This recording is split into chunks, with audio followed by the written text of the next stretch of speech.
Hello hello hello Vazhachal division forest office. Hello. ഞാൻ സംസാരിക്കുന്നത് മാളന്നാണ്.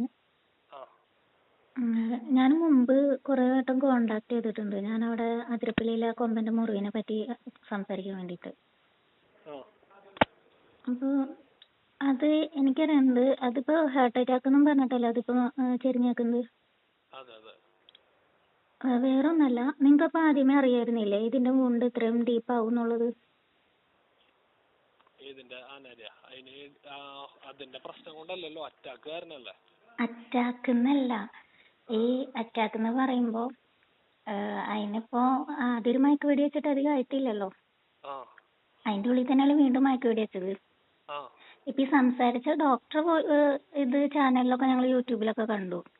ഇപ്പം ഒരു സർജറി കഴിഞ്ഞ് കഴിഞ്ഞാൽ അടുത്തൊരു സർജറിക്ക് വേണ്ടിയിട്ട് അനസ്തേഷ്യ നിങ്ങൾ ഡോക്ടറോട് ചോദിക്കുക എനിക്ക് ഏതാ തരണേ, എനിക്കൊന്ന് തന്നതാന്നൊക്കെ ചോദിക്കുമെന്ന്. പക്ഷെ ഈ ഹോസ്പിറ്റലിൽ ഹ്യൂമൻസിന് ചെയ്യുന്ന പരിപാടി എന്നാണ് ഒരു സർജറി കഴിഞ്ഞ് തൊട്ട് പുറകെ വീണ്ടും അനസ്തേഷ്യ കൊടുത്തിട്ട് അടുത്ത സർജറി ചെയ്യില്ല. അതുപോലെ തന്നെ ഈ ആനയുടെ ആരോഗ്യസ്ഥിതി അറിയാമായിരുന്നല്ലോ. നിങ്ങൾ ആദ്യം ട്രീറ്റ്മെന്റ് കൊടുത്ത അതേ ഹെൽത്ത് ആയിരുന്നില്ലല്ലോ ഇപ്പൊ വീണ്ടും ചെന്നപ്പോൾ. ആൾക്ക് തീറ്റ എടുക്കാൻ പറ്റണില്ല, വെള്ളം കുടിക്കാൻ പറ്റില്ല, ആകെ ഭയങ്കര ബുദ്ധിമുട്ടായിരുന്നു, മുറിവ് പുഴൊക്കെ ഇരിച്ചായിരുന്നു. ആ ടൈമിൽ മയക്കുവെടി വെച്ച് കഴിഞ്ഞ് കഴിഞ്ഞാൽ എന്തായാലും ആരോഗ്യ പ്രശ്നങ്ങൾ ഉണ്ടാവും. ഉറപ്പായിട്ടുള്ള കാര്യമല്ലേ. ഇത്രയും അതന്നെ. പക്ഷെ ഡോക്ടർ എന്താ പറഞ്ഞ ആരോഗ്യ പ്രശ്നങ്ങൾ ഉണ്ടാവില്ല, അത്രയും കോൺഫിഡൻസ് ലെവലിലാണ് സംസാരിച്ചത്. പക്ഷേ വേറൊന്നും കൊണ്ടല്ല പറയാൻ കാരണം എന്ന് വെച്ച് കഴിഞ്ഞാല് ഇപ്പോ ഒരു എലിഫന്റ് അനാട്ടമി എന്ന് പറഞ്ഞു കഴിഞ്ഞാൽ ഇവർക്കൊരു മുറിവ് പറ്റി കഴിഞ്ഞ് കഴിഞ്ഞാൽ അത് പെട്ടെന്ന് മുറിവ് ഉണങ്ങില്ല. അതാണ് നിങ്ങൾക്ക് അറിയായിരിക്കുമല്ലോ, നിങ്ങൾ ഫോറസ്റ്റ് ഡിപ്പാർട്ട്മെന്റ് അല്ലേ. ഇപ്പോൾ അതിന്റെ ആ ഒരു ഹെഡ് ഇഞ്ചുറി എന്ന് പറയുന്ന ടൈമില് ഒന്നാമത്തേന്ന് വെച്ച് കഴിഞ്ഞാൽ ആനകളുടെ ക്യാരക്ടർ എന്ന് പറഞ്ഞാൽ ഇവർക്ക് പെയിൻ ഒക്കെ വന്നു കഴിഞ്ഞാൽ സ്ട്രെസ് വരുമ്പോഴൊക്കെ ഇവര് മണ്ണ് വാരി മേത്തു കൂടി എറിയും.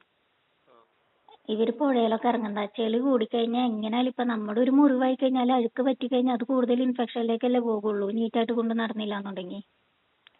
ഇവർക്കും അതന്നെയല്ലേ വരുള്ളൂ. ഞാൻ ചോദിച്ചത് വേറൊന്നും കൊണ്ടല്ല, നിങ്ങൾക്ക് ആദ്യം ആ ഒരു മുറിവ് കണ്ട ടൈമിൽ ഇതുപോലെ കൊണ്ടുപോയി ട്രീറ്റ്മെന്റ് കൊടുക്കാൻ പറ്റില്ലായിരുന്നോ എന്നാ ചോദിച്ചേ. ഇതുപോലെ കൊണ്ടുപോകുന്നതിനെ പറ്റിയുള്ള ഫോർമാലിറ്റികൾ പറയുന്ന പോലെയല്ല, നമുക്ക് അതിൻ്റെതായ കാര്യങ്ങൾ മുകളിൽ നിന്ന് ഉത്തരവ് കിട്ടലും കുറെ ഫോർമാലിറ്റികൾ ഉണ്ട്. നമ്മൾ പെട്ടെന്ന് കൊണ്ടുപോയി ചികിത്സിക്കാനായിട്ട് നമുക്ക് അതിനെ അങ്ങനെ സാധിക്കുന്ന. നിങ്ങളുടെ അവസ്ഥ മനസ്സിലാവുന്നുണ്ട്, നിങ്ങൾക്ക് നിങ്ങളുടെ മുകളിൽ ആൾക്കാരുണ്ട് അറിയാം. പക്ഷെ വേറൊന്നല്ല സാറേ, ചോദിച്ചത് വേറൊന്നും കൊണ്ടല്ല. നമുക്കിപ്പോ 1 മന്തിന് മുകളിലായി ഇതിന്റെ ഈ മുറിവ് എന്ന് പറയുന്നത്.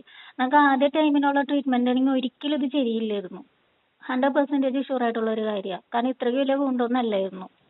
കേസ് വരുമ്പോൾ നമുക്ക് ആ മുറിവ് കൊണ്ടാണ് എന്നുള്ളൊരു കേസ് ഉറപ്പിച്ച് പറയാൻ പറ്റുമോ? ഈ ഹാർട്ട് അറ്റാക്ക് എന്ന് പറഞ്ഞത് ഒന്നാമത്തെ അതിന്റെ സ്ഥലത്തുനിന്ന് അത് മാറി നിൽക്കുകയാണ്, അതിന്റെ ബുദ്ധിമുട്ട് അതിനുണ്ടാവും. രണ്ടാമത്തത് അതിന്റെ ബോഡി വീക്കാണ്. എങ്ങനെ അന്ന് അതിന്റെ ബോഡി വീക്കായിരുന്നു. അത് ഉറപ്പിച്ച് പറയാൻ പറ്റുമോ? പക്ഷെ രക്ഷപ്പെടില്ലാന്ന് ഉറപ്പ് പറയാൻ പറ്റുമോ? അത് ആ ആരോഗ്യസ്ഥിതിയെ പറ്റി നമ്മളല്ല പറയണ്ടേ. പക്ഷെ അല്ല, ഞാൻ ഒരു കാര്യം പറയട്ടെ. ഇപ്പൊ ഹാർട്ട് അറ്റാക്ക് അല്ലെങ്കിൽ പോലും അത് രക്ഷപ്പെടുമെന്ന് ഉറപ്പുണ്ടായിരുന്നു. എങ്ങനെ? എത്ര ആഴുണ്ട് അതിന്റെ മുറിവിന്?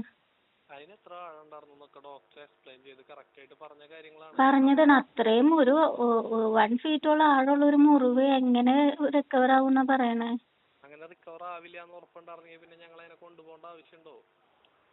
സാറേ, ഇത് ആദ്യം കൊണ്ടുപോയി എന്നുണ്ടെങ്കിൽ ഓക്കെ റിക്കവർ ആവുന്ന ഉറപ്പുണ്ടായിരുന്നു.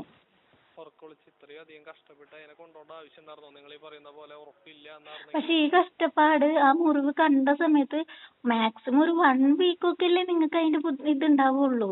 ഈ 1 വീക്ക് കൊണ്ടൊക്കെ നിങ്ങൾക്ക് ഇതിനെ കൊണ്ടുപോകാനുള്ള കാര്യങ്ങളൊന്നും റെഡിയാക്കാൻ പറ്റില്ലേ? 1 മന്ത് വേണ്ടി വരുമോ?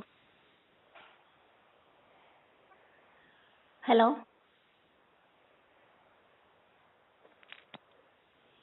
ഹലോ